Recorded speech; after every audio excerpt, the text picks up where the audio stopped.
also. Right. So the first thing is like it's- analyzing a piece of music. One aspect is understanding the form of the music. Right. Okay, because depending on the genre, if it's classical music or if it's popular music or blues, you know, there are some common forms to the music. So if you're not familiar with what some of these common forms are, probably every time that you're looking at a piece of music, it might be a new foreign thing. So getting familiar with the form helps you identify things. Now, in popular music today, I think it's pretty clear cut. I mean, what we're seeing a lot now. You have the verse, and then you have the bridge, and you have chorus or something like that. I would say like now the model today for popular music has been very formulaic, which is basically verse, chorus, bridge, chorus. The song is over. Yeah. So you know, learning popular music today in terms of knowing the form, we can learn that stuff pretty quick because we can identify all those things. But, you know, in classical music, there's a form. So you were talking about sonata form, Right. you know, or blues is a 12-bar form. So Right. identifying that, first, you know, your parameters. That's one aspect of it. And there's, you know, in classical music, there's a lot of ternary form and there's rondo form. So there are a lot of forms out there. But so that's basically what the music analysis is like. So for classical music, I think all of us know how complex the music is. And so for my students who are competing and or if they're preparing for a competition, I do go over to analyze the music that they're performing so that it helps them with their memory. It helps them memorize the music better. So maybe while they're playing, not only they have the muscle memory, but they know what's coming up next. So we have already finished the A section, so here's the B section coming up. So I think those are benefits of understanding the music. It helps your memory. It helps you play better because you understand where you're going in the music. Okay. Right. But like, you know, backing up to the analysis thing, you know, analysis could mean that you're identifying if there's chords, which most music has chords in it, identifying the chord function or how the chord works or how the chord progression works in the music. Right. So if you understand how the chord progression works, it's going to streamline all those other things, memory and just, you know, retaining things and just understanding the music. So then that brings up another point. How do chords work? Do you know that there are 7 chords basically in a key?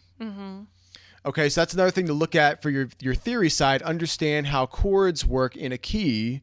Right. Obviously, we could talk more about that, but that's why you want to know that. So if you know what chords are in a key, and if you identify them in a piece of music, you're like, oh, it's in the key of whatever. You know, D major. So I know what those chords are, so you can see all those chords, and ideally you have a map of those on your instrument as well. So you need to practice the chords in the key on your instrument too. So when you see them in a song, you just know where everything is, and it's going to cut down the time that it takes you to learn that song immensely. So that's an analysis. So if you have a chord chart and you're seeing the chords, you would write the number chord it is in that Roman particular numeral, key. Right. So if it's a blues, it's a 1, 4, 5 or that kind of thing. Right. So if you're interested in more of that, obviously we can get into more detail about that. Chord. Okay, so getting back to the analysis thing, you can also identify the pitches in your melody. What scale is it coming from? What are the intervals? Right. Things like that. Right. You gotta identify that because that's like if you were reciting a speech, you gotta understand what you're saying in that speech. If you're reciting a speech and you have no idea what you're talking about, it's going to sound like you have no idea what you're talking about. Right. So same thing with music. If you're playing something and you don't really know how the notes work or things like that, that's almost like reciting a speech without really knowing the flow of that speech. So identify the chords. You can write these on a piece of music, on a piece. The intervals, identify the scale as best as you can, and then this is where we come in and help you fill in those gaps. Right. Okay. If you're not sure, if you don't have those things in place, that's where you need to study your scales. You need to study your chords. You need to study your intervals. So those are all tools and resources to you so that you can understand how that music works better and or so you can pick things up faster. Okay. So those are big things. Like, you know, and I know I'm talking a lot here. I'm just going to say the last thing before I'll let you kind of jump in here. Sure. Here was my experience was, I got to a certain level, being able to play along with records, and I was able to play with people very early on, and I was very lucky and fortunate that happened for me, and I enjoyed that, and that became a passion of mine.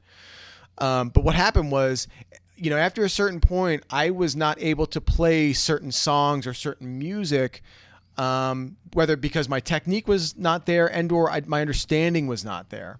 So instead of being frustrated and trying to play this music that I loved, but was struggling with, I decided that what was happening was I didn't know what the original artists who had written that music, I didn't know what they knew.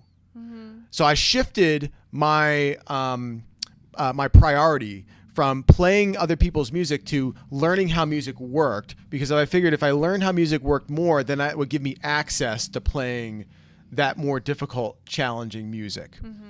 So this avoided a lot of frustration for me. I could focus on building skills, and then my development increased. So rather than get frustrated trying to play your favorite song or something like that, that's great. If you can simplify it, that's awesome. But generally, if you can't play something, it's because you don't know something about how it's working. And you probably need to fill in the gaps with your theory knowledge, your technique knowledge, your timing, things like that. And then you can kind of bridge those gaps. I believe that the memory, when you're memorizing a piece of music, just understanding the music theory side of it is going to help you a lot. And so because if you know how to analyze the piece of music that you're trying to memorize, then it will be easy for you to just perform the piece with memory with no problem.